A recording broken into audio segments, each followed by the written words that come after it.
പക്ഷെ 2 ലക്ഷത്തിന് കൊടുത്ത് ഒരുപാട് ആൾക്കാരുണ്ട്. 2 ലക്ഷം. ഞാനൊരു 5 ക്ലയൻസിനെ ഞാൻ വേണമെങ്കിൽ നിങ്ങളെ ഇൻട്രൊഡ്യൂസ് ചെയ്യാം. അവര് ക്യാഷ് കൊടുത്തിട്ടുണ്ട്. ലാസ്റ്റ് ഇവർ ക്യാഷ് കൊടുത്ത കാര്യം ക്യാഷ് നടത്തിയ നീ ക്ലയന്റ് പബ്ലിക്കായിട്ട് പറയൂല്ലോ ശ്വേത. പബ്ലിക്ലി അല്ല, ഞാൻ പിഷുവിനോട് പറയാണ്. അത് കറക്റ്റാണ്. അല്ല, അത് എനിക്കറിയാലോ. ഇത് ഞാൻ പറയുന്ന പ്രശ്നം എന്താണെന്നറിയാമോ? 2 ലക്ഷത്തിന് മേളിൽ ഒരാൾ ക്യാഷ് കൊടുത്തു ഒരിക്കലും ഒരു മറ്റൊരാളോ സമ്മതിക്കില്ല. പക്ഷെ 2 ലക്ഷത്തിന് കൊടുത്ത് ഒരുപാട് ആൾക്കാരുണ്ട്. 2 ലക്ഷം 3 ലക്ഷം കൊടുത്തിട്ട് 1 ലക്ഷം അവനത് പറയില്ല. അല്ല, അത് അറിയാം. അമ്മയിൽ പലതും ബാർട്ടർ സമ്പ്രദായമായിരുന്നു. നിങ്ങൾ ഒരു സഹോദരൻ അമ്മയിൽ വെച്ച് ഒരെണ്ണം എന്റെ വീട്ടിൽ വെച്ചു. ഇത് നമുക്ക് എങ്ങനെ പ്രൂവ് ചെയ്യാൻ പറ്റും? അതന്നെയാണ് നമുക്ക് എല്ലാവർക്കും അറിയാം ഇത് ചെയ്തിട്ടുണ്ടെന്ന്. ഇതെങ്ങനെ പ്രൂവ് ചെയ്യും? ഒന്നും ചെയ്യാൻ പറ്റത്തില്ല. അപ്പൊ ഞാൻ പറഞ്ഞത് ഇതിൽ നടത്തിയിട്ടുണ്ട്. നടത്താൻ കഴിവുള്ളതും കമ്മീഷൻ മേടിച്ചിട്ടും അല്ലാതെ ഇല്ലാതെയൊക്കെ കൊണ്ടുപോയിട്ടുണ്ട്. പക്ഷെ നമ്മൾ കണക്കെടുത്ത് നോക്കിക്കഴിഞ്ഞാൽ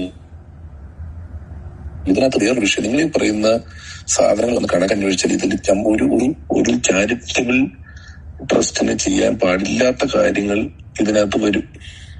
ഇപ്പൊ ഡോക്ടർ റോണി വിഷ്ണു ഉണ്ണികൃഷ്ണന്റെ കമ്പനി GST തന്നില്ല എന്ന് പറഞ്ഞു. പക്ഷേ എക്സ് കാറ്റഗറി എന്ന് പറയുന്ന ഒരു കാറ്റഗറിയിൽപ്പെട്ട മരുന്നുകൾക്ക് പ്രിസ്ക്രിപ്ഷനിലുള്ള ആളുടെ പേരിൽ മാത്രമേ ബില്ലടിക്കാവൂ. ഞാനൊരു കാര്യം ഞാൻ അന്വേഷിച്ചപ്പോൾ മനസ്സിലാക്കുന്ന കാര്യങ്ങളാണ് പറയുന്നത്. അപ്പം ഒരു പ്രത്യേക കാറ്റഗറിയിലുള്ള മരുന്നുകൾക്ക് ബില്ല് അമ്മയുടെ പേരിൽ അടിക്കാൻ പാടില്ല. 1. 2, ചാരിറ്റി ചെയ്തതിന് GST ക്ലെയിം ചെയ്യാൻ പാടില്ല.